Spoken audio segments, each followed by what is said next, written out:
네, 부산에서는 이제 내일 0시부터 거리두기 4단계가 시행이 됩니다. 어느 때보다 가장 큰 고비를 맞고 있는 지금인데요. 그간의 폭염과 또 코로나19 검사 수요가 급증하면서 방역 현장의 어려움은 상상을 초월할 정도입니다. 코로나19 이후 두 번째 여름을 보내고 있는 지금 보건 현장은 한계에 몰린 상황이라고 해도 과언이 아닌데요. 그 현장의 목소리 직접 들어보겠습니다. 부산 남구보건소 허목 소장 연결돼 있습니다. 소장님 나와 계시죠? 네, 안녕하세요. 네, 반갑습니다. 최근 네, 확진자가 반갑습니다. 급증을 하면서 보건소 현장도 더 많이 바빠졌을 것 같습니다. 지금 또 폭염이 계속 이어지고 있는데 보건소 상황이 어떤지 좀 설명을 해 주실까요? 부산시가 이제 4단계를 격상을 결정할 만큼 굉장히 한자는 급증한 수준에 와 있고요.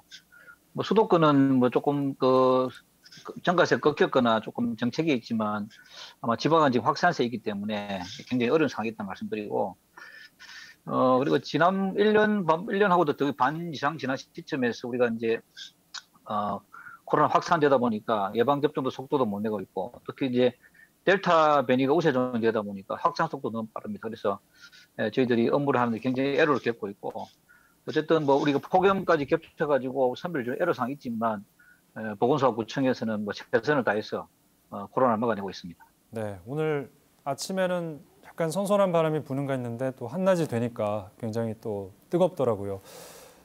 네, 맞습니다. 여러 가지로 힘든 부분이 많으실 것 같습니다. 보건소 뭐 기존 업무의 치료 또 방역까지 그리고 뭐 자가격리자 관리까지 지금 해야 되는 상황인데 일선 현장에서 가장 힘든 부분은 뭐라고 꼽을 수 있을까요?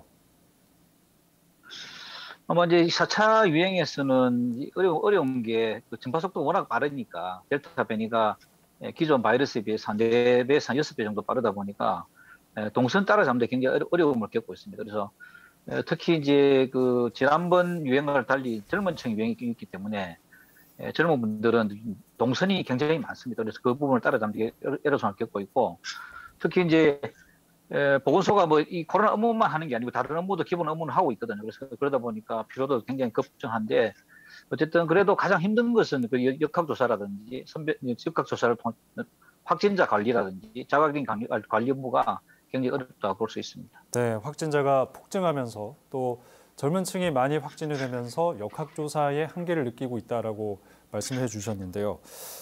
네네네. 그럴수록 사실 인원이 많이 필요한 거 아니겠습니까? 그렇죠. 인원이 많이 필요하죠. 예, 그런데 지난 5월에 부산의 한 보건소 이제 직원이 좀 안타까운 극단적인 선택을 하고 나서 부산시에서 보건 의료 인력을 좀 보충해 주겠다라고 얘기를 했는데 어떻게 좀 인력 충원이 된 상황입니까? 어떻습니까? 인력을 보충하겠다는 뭐 계획은 발표됐지만 실질적으로 뭐 우리 정부나 시에서 매번 이야기하지만 주로 뭐 지원한 인력이 한시 인력이라든지 동건물을 통해서 지원하기 때문에 크게 도움이 되지는 않았고요.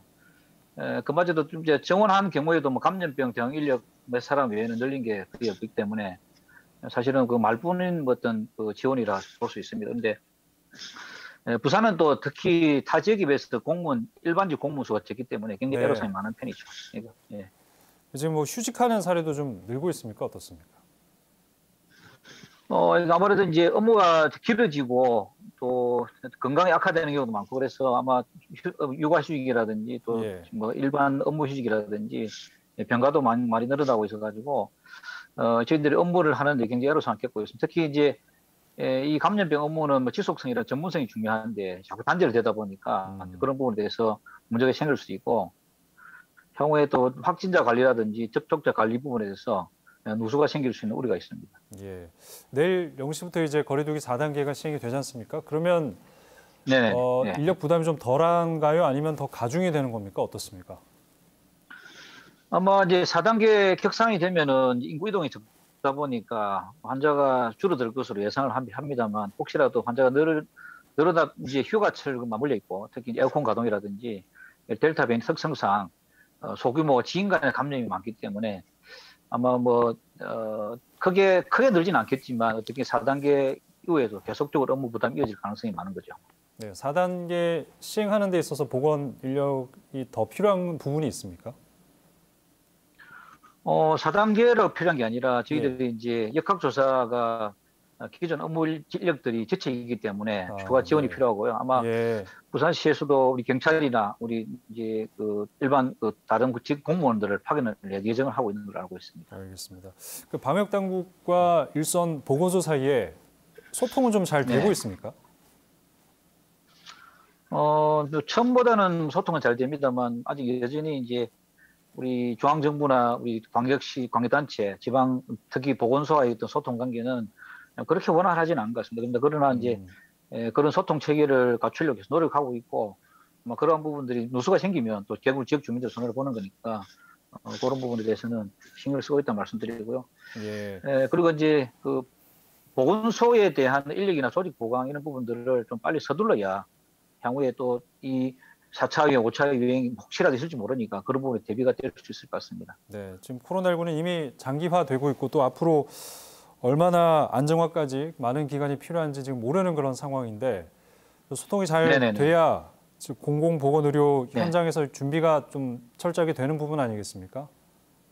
그렇죠. 이게 뭐 중앙정부나 이제 광역시 단체는 조직이나 인력 부분이 보완이 되는데 이 지방정부 특히 이제 보건소 차원에서는 조직 보완이 전혀 없다 보니까 예, 이런 부분들이 이제 향후에도 업무 부담이 될 가능성이 업무 부담이 가중될 가능성도 많고 또 다른 이게 장기화에 대비한다면 아마 지금 인력으로는 더 아마 이겨내기가 쉽지 않을 것 같습니다. 예. 장기화에 철저하게 대비하기 위해서는 역시나 인력 보강이 가장 필요한 부분이다. 네, 그렇죠. 인력 예, 보강이라든지 또 직원 역량 강화라든지 또 피로도에 대한 어떤 뭐 해결책 방책, 특히 이제 대안을 좀 제시하는 것이 장기화에 좀 대비하는 좋은 전략이 되겠죠. 네, 알겠습니다. 아무쪼록 이 무더위 그리고 4단계 또 확진자가 줄어드는 그 순간까지 계속 좀 수고를 해주시기 바라겠습니다. 네, 알겠습니다. 네, 말씀 여기까지 듣겠습니다. 남구보건소 홍목 소장이었습니다. 고맙습니다.